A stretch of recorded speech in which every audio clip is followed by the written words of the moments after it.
राधे राधे। हरे कृष्णा। प्रिय मित्रों, आप सभी को कार्तिक पूर्णिमा की बहुत बहुत शुभकामनाएं। मित्रों, कार्तिक मास को हिंदू धर्म का सबसे पवित्र महीना माना जाता है। यूं तो पूर्णिमा प्रत्येक मास के शुक्ल पक्ष का 15वां दिन होता है, लेकिन कार्तिक मास की पूर्णिमा का बहुत ही महत्व माना गया है। इस दिन हिंदू धर्म में गंगा स्नान की भी परंपरा है। गंगा स्नान करने के पश्चात सूर्य देव को अर्घ्य अवश्य देना चाहिए। पुराणों में कहा गया है कि ऐसा करने से मनुष्य को अपने किए गए पापों से मुक्ति प्राप्त होती है। कार्तिक पूर्णिमा के दिन स्नान इत्यादि करके गरीबों को कुछ न कुछ दान करना चाहिए। ऐसा करने से उसका 1000 गुना फल प्राप्त होता है। मित्रों, साल 2023 में कार्तिक मास की पूर्णिमा तिथि की शुरुआत 26 नवंबर को दोपहर 3:53 पर होगी और समापन 27 नवंबर को दिन में 2:45 पर होगा। पर उद्यातिथि के अनुसार इस बार कार्तिक पूर्णिमा 27 नवंबर को ही मनाई जाएगी।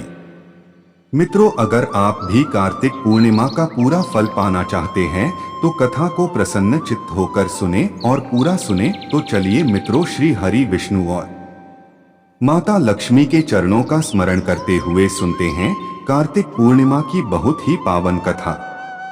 एक पौराणिक कथा के अनुसार प्राचीन काल में त्रिपुर नाम का एक महान आतताई राक्षस हुआ। एक बार उस राक्षस ने 1 लाख वर्ष तक प्रयागराज में तप किया, जिससे सब चराचर और देवता भयभीत हो उठे। यह सब देखकर देवताओं ने अप्सराओं को उसका तप भ्रष्ट करने के लिए भेजा, परंतु वह उनके फंदे में नहीं आया। उसका तप देखकर स्वयं ब्रह्मा जी उनके पास गए और उससे वर मांगने के लिए कहा। उसने ब्रह्मा जी से कहा कि उसे किसी मनुष्य अथवा देवता द्वारा न मारे जाने का वरदान प्रदान करे। ब्रह्मा का यह वरदान पाकर त्रिपुर और भी अधिक निर्भय होकर अत्याचार करने लगा। उसने मनुष्यों तथा देवताओं की दुर्गति कर डाली। उसने सभी को अपने अधीन कर लिया, किंतु उसके मुख्य शत्रु थे देवगण, जिन्हें सर्वदा वह विविध प्रकार का कष्ट दिया करता था। त्रिपुर ने सभी देवताओं को बहुत अधिक परेशान कर दिया। अंत में जब देवगण अत्यंत परेशान होकर इधर उधर भागते भागते थक गए, तब वे भगवान विष्णु के शरण में गए और उनसे अपनी रक्षा की गुहार लगाई। भगवान विष्णु ने कहा कि वह असुर विधाता के वरदान से अमर हो गया है। उसकी मृत्यु का अभी कोई भी उपाय संभव नहीं है। उसने किसी मनुष्य अथवा देवता द्वारा न मारे जाने का वर मांगा है, क्योंकि ब्रह्मा ने उसे सब प्रकार से अभय बना दिया है। उसे मारने के लिए किसी ऐसे व्यक्ति की आवश्यकता है जो न स्त्री हो, न पुरुष, न देवता हो, न मनुष्य, न राक्षस हो और न गंधर्व, जिसके माता पिता भाई बहन भी न हो। बताइए, ऐसा व्यक्ति कौन हो सकता है? सभी देवता चिंतित हो गए, क्योंकि ऐसे किसी भी व्यक्ति का उन्हें ज्ञान नहीं था। अनंतर भगवान विष्णु ने स्वयं कहा, जो इस आतताई राक्षस का विनाश करने में पूर्ण समर्थ है, वह है आशुतोष भगवान शंकर। हम सबको उन्हीं के शरण में चलना चाहिए। भगवान विष्णु का यह आश्वासन सुनकर देवतगण परम प्रसन्न हुए। वे सभी जानते थे कि भगवान शंकर ही त्रिगुणातीत सनातन महापुरुष हैं। सब देवगण भगवान विष्णु के साथ कैलाश पर्वत पर शंकर जी के पास पहुंचे। वहां सब ने भगवान शंकर जी का बड़ी प्रार्थना की। अंत में शंकर जी प्रसन्न हुए। उन्होंने देवताओं की अनुरोध को सुना और त्रिपुरवध की प्रतिज्ञा की। उनकी प्रतिज्ञा से सभी देवतागण प्रसन्नता से भर उठे।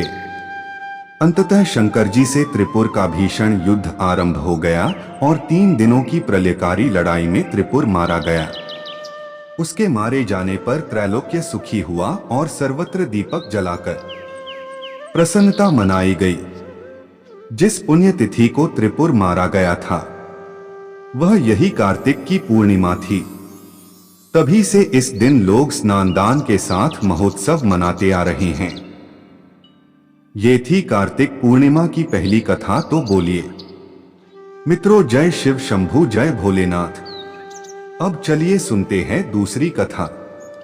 पौराणिक काल में तारकासुर नामक एक राक्षस था। उसके 3 पुत्र थे, तारकक्ष, कमलाक्ष और विद्युन्माली।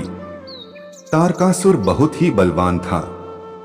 उसने धरती स्वर्ग पर अपना आतंक मचा रखा था, जिससे परेशान होकर देवताओं ने भगवान शिव से उसका अंत करने के लिए प्रार्थना की।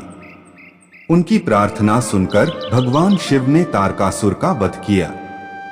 इससे देवता बड़े प्रसन्न हुए। जब यह बात उसके पुत्रों को पता चली तो उसके तीनों पुत्रों को यह सुनकर बड़ा दुख हुआ और उन्होंने इसका बदला का निश्चय किया। अपने पिता की मृत्यु का बदला लेने के लिए तारकासुर के तीनों बेटों ने ब्रह्मा जी की घोर तपस्या की। उनकी तपस्या से प्रसन्न होकर ब्रह्मा जी ने तीनों से वरदान मांगने को कहा। तीनों ने ब्रह्मा जी से अपने अमर होने का वरदान मांगा। ब्रह्मा जी ने अमरता के अलावा कोई दूसरा वरदान मांगने को कहा। इसके बाद उन तीनों ने कुछ देर तक इस पर बहुत विचार किया और फिर ब्रह्मा जी से कहा, आप 3 अलग अलग नगरों का निर्माण करें, जिसमें सभी बैठकर पूरी पृथ्वी और आकाश में घूम सकें। 1000 साल बाद जब हम मिलें तो हम तीनों के नगर मिलकर एक हो जाएं। जो देवता तीनों नगरों को एक ही बाण से नष्ट करने की क्षमता रखता हो, वही हमारी मृत्यु का कारण बने। उन सबकी नजर में यह एक असंभव कार्य था। उन्होंने उन्हें वह वरदान दिया और ब्रह्मा जी के निर्देशानुसार मैदानव ने उनके लिए 3 नगरों की स्थापना की। तारकक्ष के लिए सोने का, कमला के लिए चांदी का और विद्युन्माली के लिए लोहे का नगर बनाया गया। तीनों ने मिलकर तीनों लोकों पर अपना अधिकार जमा लिया। इंद्र देवता इन तीनों राक्षसों से बहुत भयभीत हुए और भगवान शंकर की शरण में गए। इंद्र की यह बात सुनकर भगवान शिव ने इन दानवों का नाश करने के लिए एक दिव्य रथ का निर्माण किया। इस दिव्य रथ की हर एक चीज देवताओं से बनवाई गई थी। चंद्रमा और सूर्य से पहिए बने। इंद्र, वरुण, यम और कुबेर रथ के 4 घोड़े बने। हिमालय धनुष बने और शेषनाग प्रत्यंचा बने। भगवान शिव खुद बाण बने और बाण की नोक अग्निदेव स्वयं बने। इस दिव्य रथ पर भगवान शिव स्वयं सवार हुए। देवताओं से बने इस रथ और तीनों भाइयों के बीच भयंकर युद्ध हुआ। युद्ध करते समय प्रभु लीला से एक ऐसा समय आया जब तीनों रथ एक ही सीध में आ गए। जैसे ही ये तीनों रथ एक सीध में आए, उसी समय भगवान शिव ने अपने बाण छोड़े और तीनों का नाश कर दिया। और सभी देवतागण शिव जी का जय करने लगे, जय शिव शंभू, जय शिव शंकर। मित्रों, इसी वध के बाद से भगवान शिव को त्रिपुरारी कहा जाने लगा था। मित्रों, दूसरी कथा समाप्त हुई। अब चलिए सुनते हैं तीसरी कथा। मित्रों, इसके साथ ही शास्त्रों के अनुसार भगवान विष्णु ने अपना पहला अवतार मत्स्य रूप कार्तिक पूर्णिमा के दिन ही धारण किया था और प्रलय काल के दौरान वेदों की रक्षा की थी। तो चलिए सुनते हैं विष्णु जी के मत्स्य अवतार की कथा। एक बार ब्रह्मा जी के पास से वेदों को एक बहुत बड़े दैत्य हयग्रीव ने चुरा लिया। चारों ओर अज्ञानता का अंधकार फैल गया और पाप तथा अधर्म का बोलबाला हो गया। एक बार हयग्रीव नाम का एक राक्षस था जिसने ब्रह्मा जी से वेदों को चुरा लिया था। उसने उन्हें गहरे समुद्र में ले जाकर वहीं छिपा दिया।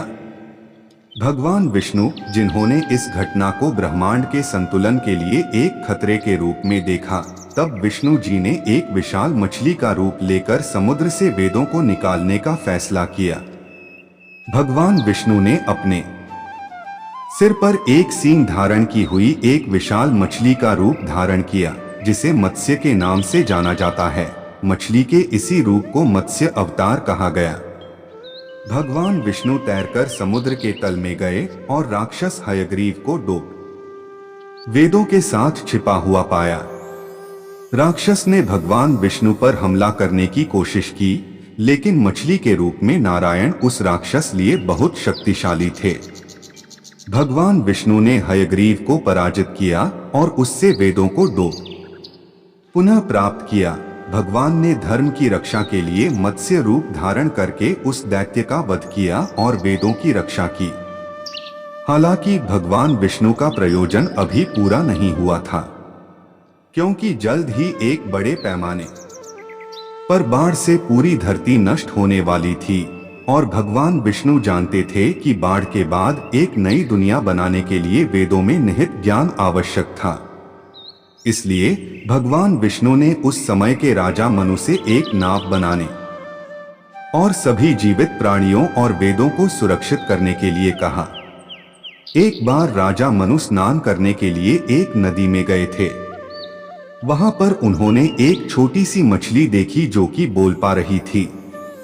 उस मछली ने राजा मनु से कहा कि हे राजन, मुझे यहाँ पर बड़ी मछलियों से खतरा है, इसलिए मेरी रक्षा करो। उस छोटी सी मछली की बात सुनकर राजा मनु उस पर दया आ जाती है और वह उस मछली को अपनी अंजलि में भरकर अपने राजमहल में ले आते हैं और उसे एक जल के पात्र में डाल देते हैं और अपने शयन कक्ष में सोने के लिए चले जाते हैं।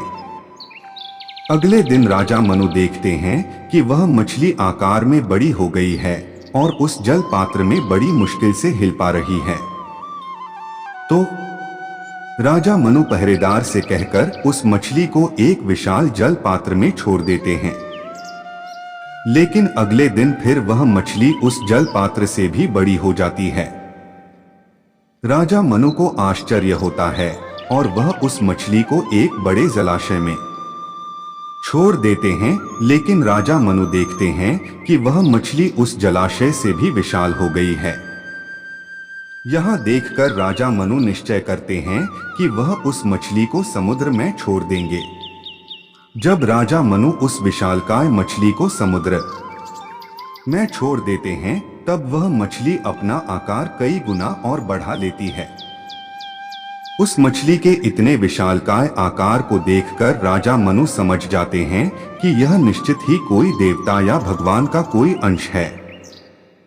तब राजा मनु हाथ जोड़कर उस मछली से विनती करते हैं कि आप जो भी दैवीय शक्ति हो, कृपया मुझे दर्शन दीजिए।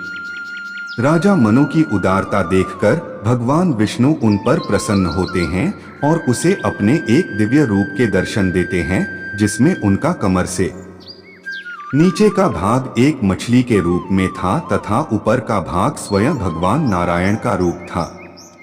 तब उसी अर्ध मत्स्य रूप में भगवान विष्णु राजा मनु को कहते हैं कि आज से ठीक 7 दिन बाद धरती पर जल प्रलय आने वाला है, जिससे पूरी पृथ्वी का जीवन नष्ट हो जाएगा। इसीलिए पृथ्वी पर जीवन को दोबारा आबाद करने के लिए आप एक विशाल नाव का निर्माण कीजिए। तब भगवान विष्णु राजा मनु को कहते हैं कि आप पृथ्वी पर जीवित प्राणियों के अंश तथा बीज लेकर उस विशाल नौका पर सवार हो जाना। प्रलय के दिन में मत्स्य रूप में आऊंगा तथा आपकी उस नौका को किसी सुरक्षित स्थान पर लेकर जाऊंगा। यह कहकर मछली रूप में भगवान विष्णु समंदर की गहराइयों में गायब हो जाते हैं।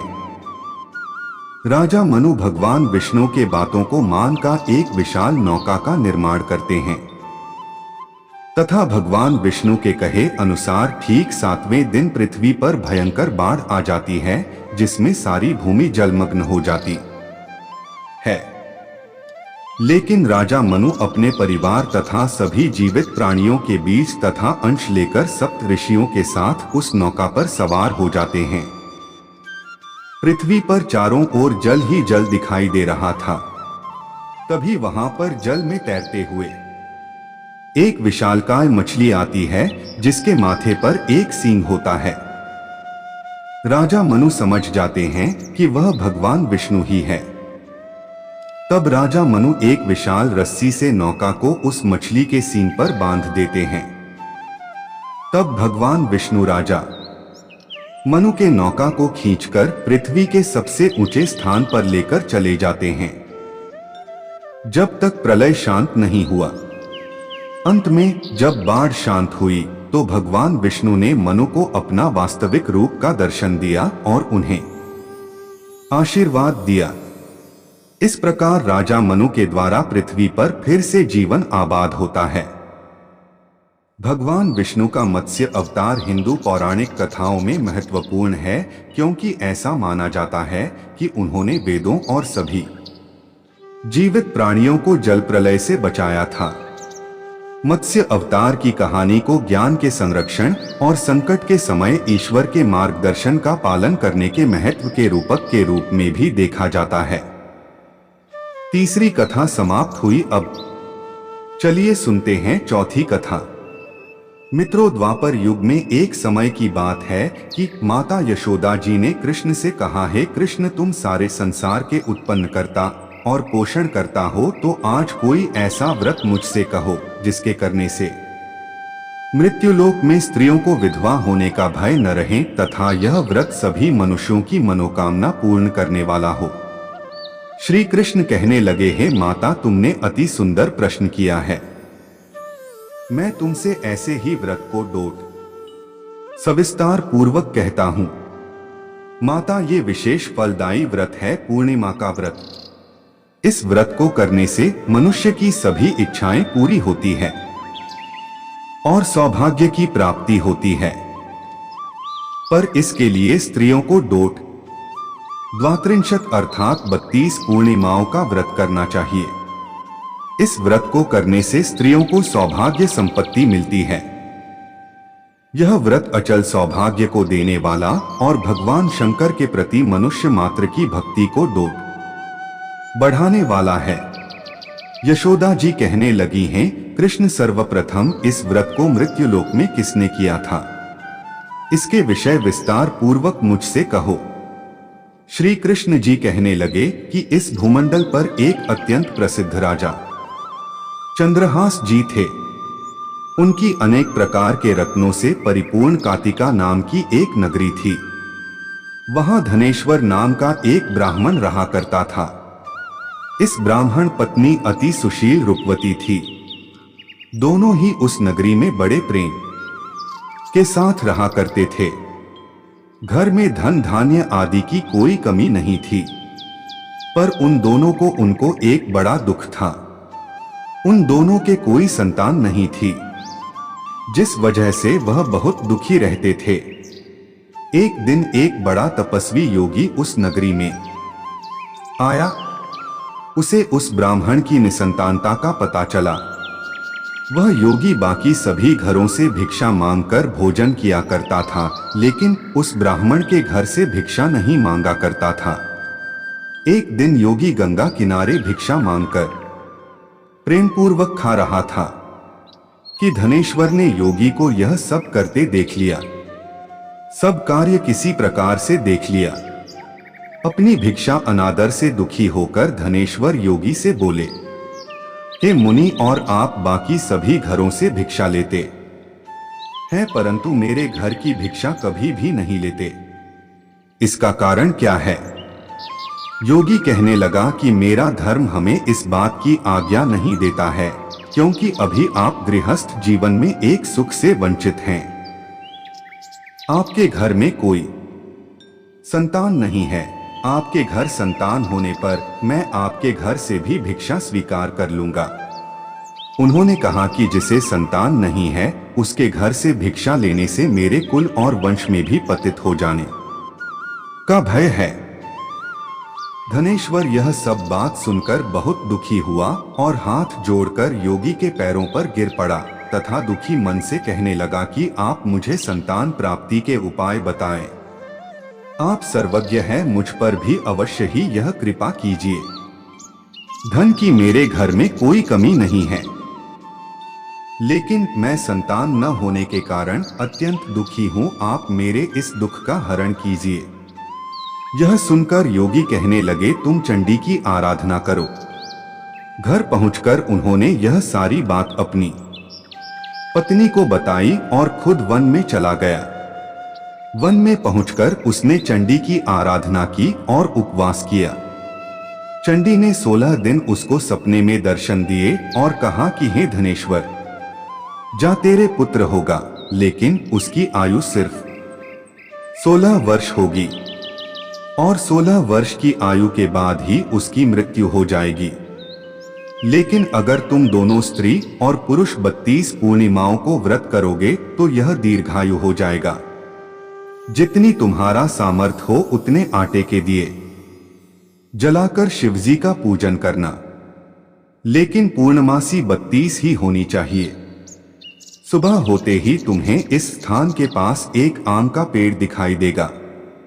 उस पर चढ़कर एक फल तोड़कर अपने घर चले जाना।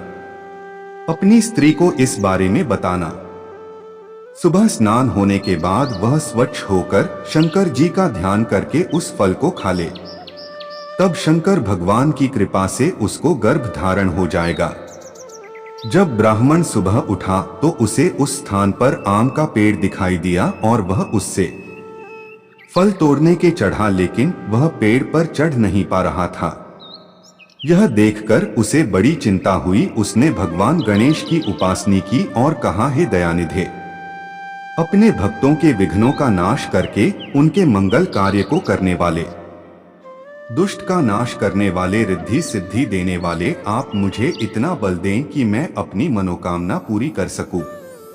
इसके बाद वह पेड़ पर चढ़ा और पड़े से फल तोड़कर अपनी पत्नी के पास पहुंचा। उसकी पत्नी ने अपने पति के कहे अनुसार इस फल को खा लिया और वह गर्भवती हो गई। देवी की कृपा से उसे बहुत सुंदर पुत्र पैदा हुआ। उसका नाम उन्होंने देवीदास रखा। माता पिता के हर्ष और शोक और अनंत प्रेम के साथ वह बालक असाधारण गति बड़ा होने लगा। भगवान की कृपा से बालक बहुत ही सुंदर, सुशील और पढ़ाई लिखाई में भी बहुत ही निपुण था। मुनि जी के कथानुसार उसकी माता ने 32वीं पूर्णमासी का व्रत रखा। जैसे ही बालक का 16वां वर्ष लगा तो दोनों पति पत्नी बहुत दुखी हुए। उनको लगने लगा कि कहीं उनके पुत्र की मृत्यु न हो जाए। उन्होंने सोचा कि अगर उनके सामने यह सब हुआ तो वह कैसा देख पाएंगे। तभी उन्होंने देवीदास के मामा को बुलाया और 1 वर्ष के लिए देवीदास को काशी में पढ़ने के लिए भेज दिया। 1 वर्ष के बाद उसे वापस लेकर आ जाना। देवीदास अपने माता के साथ एक घोड़े पर सवार होकर चल दिया। उसके मामा को भी यह बात पता नहीं था। दोनों पति पत्नी से 32 पूर्णमासी का व्रत पूरा किया। दूसरी तरफ मामा और भांजा दोनों रात गुजारने के लिए रास्ते में एक गांव में रुके। उस दिन उस गांव में ब्राह्मण की कन्या का विवाह होने वाला था। जिस धर्मशाली में वर और बारात के बाकी लोग रुके हुए थे, उसी धर्मशाला में देवीदास और उसका मामा ठहर गए। उधर कन्या को तेल आदि चढ़ने के बाद जब लग्न का समय आया तो वर की तबीयत खराब हो गई। वर के पिता ने अपने परिवार वालों से विचार विमर्श करके कहा कि यह देवीदास मेरे पुत्र जैसा ही है, मैं इसके साथ लगन करा दूं और बाद में बाकी सारे काम मेरे बेटे के साथ पूरे हो जाएंगे। ऐसे कहने के बाद वर के पिता देवीदास को मांगने के लिए उसके मामा के पास गए और उन्हें सारी बात बताई। मामा ने कहा कि कन्यादान में जो कुछ भी मिलेगा वो हमें दे दिया जाए। वर के पिता ने बात स्वीकार कर ली। इसके बाद देवीदास का विवाह कन्या के साथ संपन्न हो गया। इसके बाद वह अपनी पत्नी के साथ भोजन न कर सका और मन में विचार करने लगा कि न जाने यह किसकी पत्नी होगी। यह सोचकर उसकी आंखों में आंसू आ गए। तब वधू ने पूछा कि क्या बात है, आप उदास क्यों हैं? तब उसने सारी बातें पत्नी को डूब बता दी। तब कन्या कहने लगी, यह ब्रह्मा विवाद के विपरीत है, आप ही मेरे पति हैं। मैं आपकी की पत्नी रहूंगी, किसी अन्य की कभी नहीं। तब देवीदास ने कहा, ऐसा मत करिए, क्योंकि मेरी आयु बहुत कम है। मेरी मृत्यु के बाद आपका क्या होगा? लेकिन उसकी पत्नी नहीं मानी और बोली, स्वामी आप भोजन कीजिए। दोनों रात में सोने के लिए चले गए। सुबह देवीदास ने पत्नी को 4 नगों से जड़ी एक अंगूठी दी और एक रुमाल दिया और बोला कि हे प्रिय, इसे लो और संकेत समझकर स्थिर चित हो जाओ। मेरे मरण और जीवन जानने के लिए एक पुष्प वाटिका बना लो, उसमें सुगंध वाली एक नव मल्लिका लगा लो, उसको प्रतिदिन जल से सींचा करें और आनंद के साथ खेलो कूदो। जिस समय और जिस दिन मेरा प्राणांत होगा उस दिन यह फूल सूख जाएंगे। जब यह फिर से हरे हो जाएं तो जान लेना मैं जीवित हूं। यह समझाकर वह वहां से चला गया। इसके बाद जब वर और बाकी बाराती मंडप में आए तो कन्या ने उसे देखकर कहा कि ये मेरा पति नहीं है। मेरे पति वह है जिनके साथ रात में विवाह हुआ है। इसके साथ मेरा विवाह नहीं हुआ है। अगर यह वही है तो यह बताएं कि मैंने इसके क्या दिया है। साथ ही कन्यादान के समय को आभूषण मिले उन्हें दिखाएं। कन्या की ये सारी बातें सुनकर वह कहने लगा कि मैं यह सब नहीं जानता। इसके बाद सारी बारात भी अपमानित होकर लौट गई। भगवान कृष्ण बोले, हैं माता, इस प्रकार देवीदास काशी चला गया। कुछ समय जब बीत गया तो एक सर्प उसको डसने के लिए वहां आया, लेकिन वह उसको काट नहीं पाया, क्योंकि उसकी माता ने पहली ही 32 पूर्णिमा का व्रत कर लिए थे। इसके बाद खुद काल वहां पहुंचा भगवान की कृपा से। तभी वहां माता पार्वती और भगवान भोलेनाथ आ गए।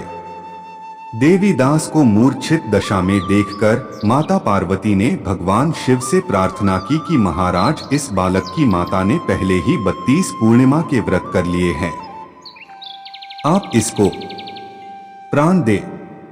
भगवान शिव ने माता पार्वती के कहने पर उसे प्राण दान दे दिया। उधर उसकी पत्नी उसके आने की प्रतीक्षा कर रही थी। उसकी पत्नी ने जाकर देखा कि पुष्प और पत्र दोनों ही नहीं हैं। तो उसको बहुत आश्चर्य हुआ और जब उसने देखा कि पुष्पवाटिका फिर से हरी हो गई तो वह समझ गई कि उसका पति जिंदा हो गया है। इसके बाद वह बहुत ही प्रसन्न होकर अपने पिता से कहने लगी कि मेरे पति जीवित हैं, उनको ढूंढिए। जब 16वां वर्ष व्यतीत हो गया तो देवीदास भी अपने मामा के साथ काशी से चल दिया। इधर उसकी पत्नी के परिवार वाले उन्हें ढूंढने के लिए जा ही रहे थे कि उन्होंने देखा कि देवीदास और उसका मामा उधर ही आ रहे थे। उसको देखकर उनके ससुर बहुत प्रसन्न हुए और उसे अपने घर ले आए। वहां सारा गांव इकट्ठा हो गया और कन्या ने भी उसे पहचान लिया। देवीदास ने इसके बाद अपनी पत्नी और मामा को लेकर वहां से चल दिया। उसके ससुर ने भी उसे बहुत धन दहेज दिया। जब वह अपने घर की तरफ चल रहा था तो उसके माता पिता को लोगों ने खबर कर दी, तुम्हारा पुत्र देवीदास अपनी पत्नी और मामा के साथ आ रहा है। ऐसा समाचार सुनकर पहले तो उन्हें विश्वास नहीं हुआ, लेकिन जब देवीदास आया और उसने अपने माता पिता के पैर छुए तो देवीदास के माता पिता ने उनका माथा चूमा और दोनों को अपने सीने से लगा लिया। दोनों के आने की खुशी में धनेश्वर ने बहुत दान दक्षिणा ब्राह्मणों को दी। श्री कृष्ण जी कहने लगे कि इस तरह धनेश्वर को 32 पूर्णिमाओं के व्रत के प्रभाव से संतान प्राप्त हुई। जो स्त्रियां इस व्रत को करती हैं वह जन्म जन्मांतरों तक वैधव्य का दुख नहीं भोगती हैं और सदैव सौभाग्यवती रहती हैं। यह मेरा वचन है। यह व्रत संतान देने वाला और सभी मनोकामनाओं को पूरा करने वाला है। तो बोलिए भक्तों, श्रीमन नारायण नारायण हरि, श्रीमन नारायण नारायण हरि हरि।